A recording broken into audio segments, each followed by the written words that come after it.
Hi guys, welcome back. So I'm going to be taking the chapter fractions today, chapter 6 from class 6 Adi Sharma questions. So first question from exercise 6.1, write the fraction representing the shaded portion.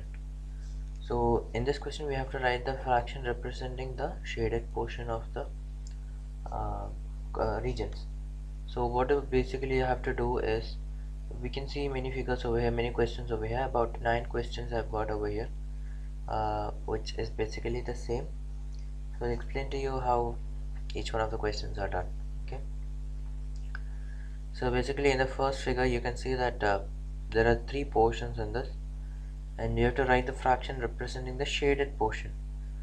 So assuming that the blue is the shaded portion. Okay, here the blue is the shaded portion and yellow is the unshaded portion. Okay. So in the first question, let's see. We know that the fraction of shaded portion equals number of shaded parts divided by total number of parts. Okay. So from the figure we know that total number of parts equals 3. So total number of the parts is equal to 3. Number of parts which are shaded is also equal to 2. Okay. So basically we get the fraction of the shaded portion as 2 by 3. How is that? Because we can see that 2 out of 3 has been shaded over here. This part is taken, this part is also taken out of 3. Total number is equal to 3 and the shaded number is equal to 2. Okay. Moving on to the next question. Over here we can see that there are 1, 2, 3, 4, 1, 2, 3, 4, 5. There are 15 parts in this. Okay. Among these 15 parts we can see that few of them are shaded. So when we check, we see that only 4 of them are not shaded. The rest of the 11 of them are shaded. Actually, when you count them, you can see there are 11 shaded parts of this individual box. Okay. So how do we calculate the uh, fraction for this? The way we do this is similar to the previous question only. So what we do is, there are 14 shaded parts. So we write that there are 11 shaded parts. Okay. So we write that in the form of a fraction, that is 11 by 15. Okay, that is how you write it.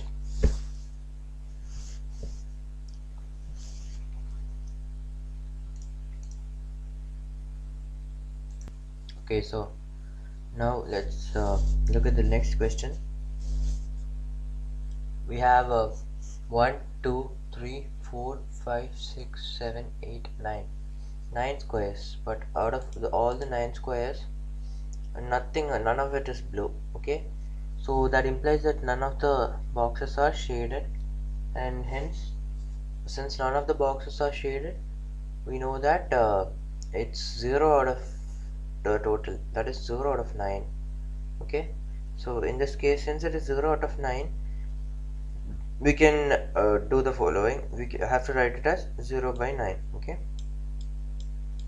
so what is 0 by 9? That is basically 0 only, right? So let us see. From the figure we know that total number of parts is equal to 9. Number of parts which are shaded is equal to 8. So we get fraction of the shaded portion. Okay, so in this question it says 8, but actually here you can see that none of the parts are actually shaded in this, right? See, according to the question, according to the answer it says 8, so it will have to be like this, right? Okay, I'm just redrawing the figure for now.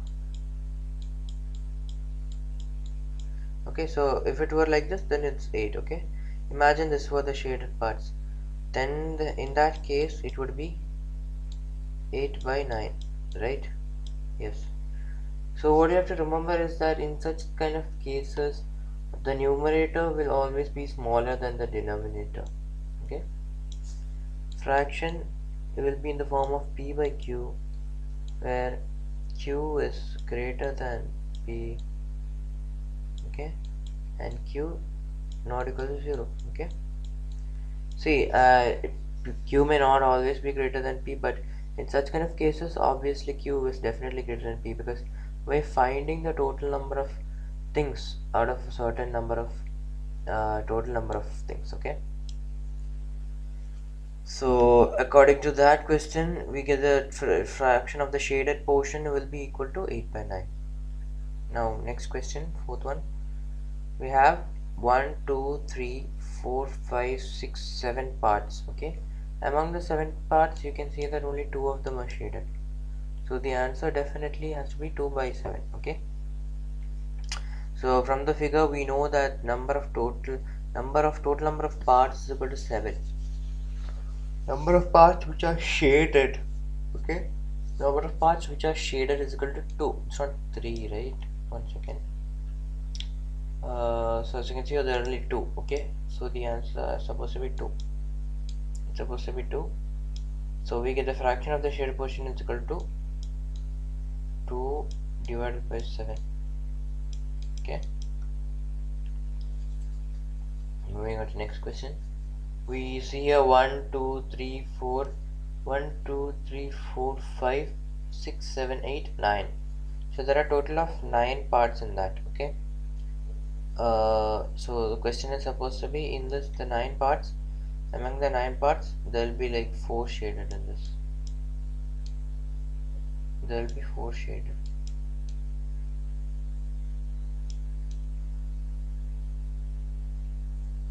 Okay, it's just I'm reconstructing the question. There has been some mistake in it. Okay, so in this 4 of them are shaded, right? 1 2 3 4 out of 9. So let's see, from the figure we know that total number of parts is equal to 9. Number of parts which are shaded is equal to 4. So we get fraction on the shaded portion is equal to 4/9. Okay, 4/9 will be the fraction. 4/9. Next question,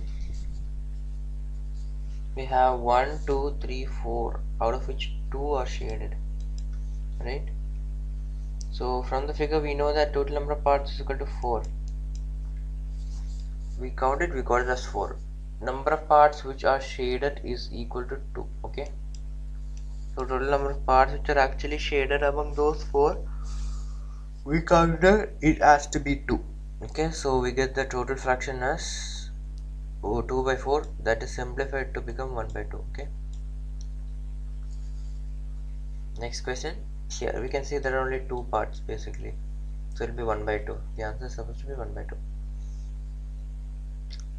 Total number of parts is 2 and number of parts which is shaded equal to 1, so we get the fraction of shaded portion equal to 1/2. Okay,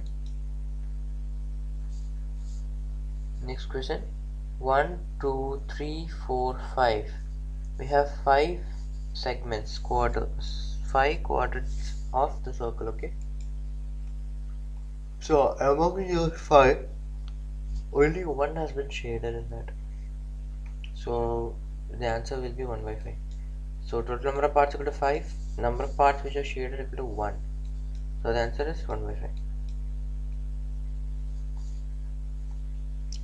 Next question, 1 2 3 4. We have 4 pieces in the circle, and among those 4 pieces there's only 1 shaded. So like the previous question, instead of 1/5 it will be 1/4 this time. So we know that the total number of parts is equal to 4. The number of parts which are shaded equal to 1 only. So the fraction of the shaded portion will be equal to 1/4. Okay, as simple as that. It's just basic logic and thinking that you have to put into thought in this question. So basically when you think about it, you will get the answer. Okay, it will be really simple.